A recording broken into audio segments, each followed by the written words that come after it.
যেসব মানুষ গোকুল থেকে লুপ্ত হচ্ছে আসলে তারা মহারাজ কংসের কাছে বন্দী। আর তাই মহারাজ কংস আপনাদের সকলকে সতর্ক করে দিচ্ছেন, যেমনটা মহারাজ কংস বলছেন আপনাদের সকলকে ঠিক তাই করতে হবে, আর নয়তো গোকুল থেকে এইভাবেই মানুষ লুপ্ত হবে, পুনরায় আর ফিরে আসবে না। মহারাজা কংস এরকম কিভাবে করতে পারে, আর উনি আমাদের কাছে কি চান? গোকুলবাসীদের হারিয়ে যাওয়ার পেছনে কংসের হাত আছে, এটা তো বুঝতেই পারছি, কিন্তু মহারাজা আমাদের গাভীদের কেন নিয়ে নিচ্ছেন? মহারাজ কংসের হাতে এত সময় নেই যে উনি তোমার গাভীকে লুপ্ত করবেন। আর ওই গাভী লুপ্ত করে মহারাজের কি লাভ? তোমাদের গাভী কোথাও চড়তে গেছে হয়তো। মহারাজ কংসর আদেশ যে গোকুলের প্রধান নন্দ তার শিশু পুত্রকে যেন ওই নীল বনে রেখে দিয়ে আসে, যেখান থেকে গোকুলবাসীরা লুপ্ত হচ্ছে। তবেই মহারাজ কংস গোকুলবাসীকে পুনরায় ছেড়ে দেবেন, নয়তো। আমার গোপালকে কেন? এতে আমাদের গোপালের কি দোষ? মহারাজা কংস গোপালকে কেন চান? যেমনটা মহারাজ কংস চান তেমনটাই করো। যদি এমনটা না হয় তবে এভাবেই এক এক করে সমস্ত গোকুলবাসী লুপ্ত হয়ে যাবে।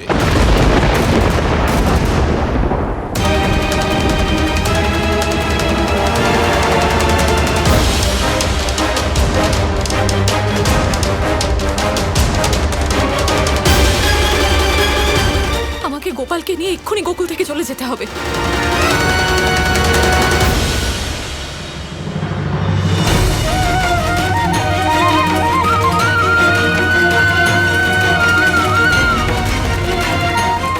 চল গোপাল, আমাদের যেতে হবে। চল।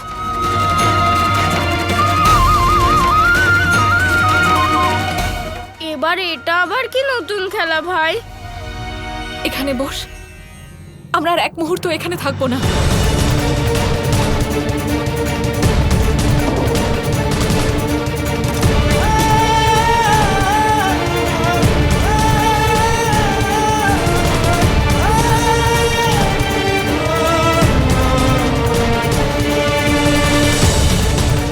এসব কি হচ্ছে যশোদা? এই বস্ত্রগুলো কেন গোছাচ্ছ? সব ঠিক হয়ে যাবে। যশোদা, কি হয়েছে? এরকম কেন করছো? আমাকে গোপালকে নিয়ে এক্ষুনি গোকুল থেকে বেরিয়ে যেতে হবে দিদি।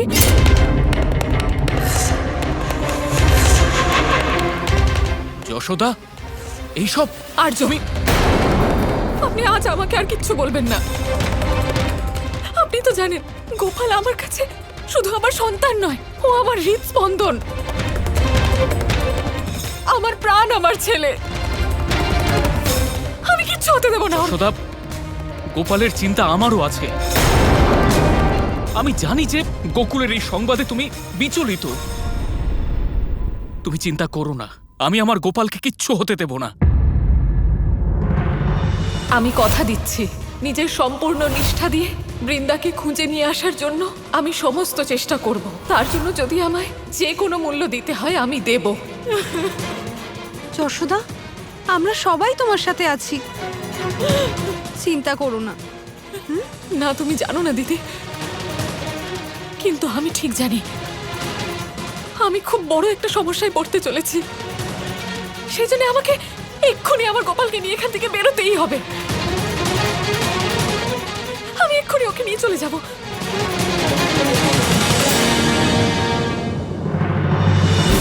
যশোদা মা কি বলছে গোপাল? আমি বলেছিলাম না দাদা, বৃন্দার মাকে কথা দেওয়াটা মার উচিত হয়নি, এই কারণেই এসব কিছু ঘটছে।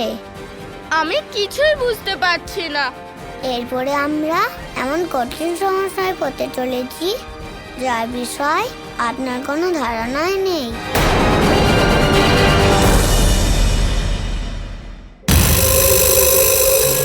যাই হোক না কেন, আমরা বৃন্দাকে খুঁজে বার করবই। বলরাম বলেছিল যে এখানে গেলে বিপদ ঘটতে পারে, কিন্তু আমরা যাব, অবশ্যই যাব। বিপদ যাই আসুক না কেন, বৃন্দাকে তো আমরা ফিরিয়ে নিয়েই আসবো।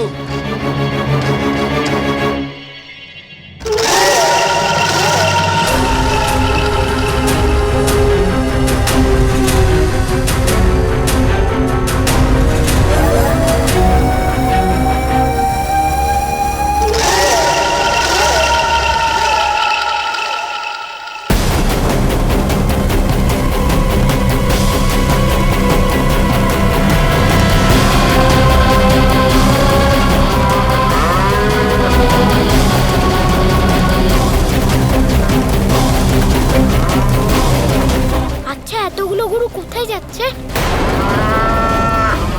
এই খবরটা তো গ্রামে দিতেই হবে।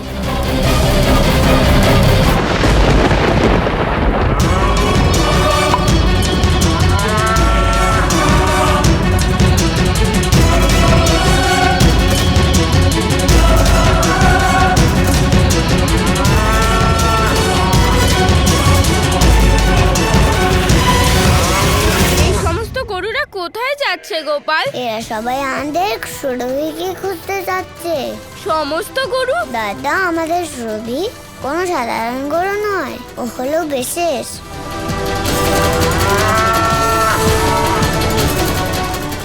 সুরভির প্রতি এদের সত্যিকারের ভালোবাসা দেখে আমি ভাবুক হয়ে গেছি গোপাল। গরুরা ঠিক মায়ের মতনই হয় দাদা, তাই তো ওদের গোমাতা বলা হয়।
আরে, জামা কাপড়গুলো কোথায় গেল?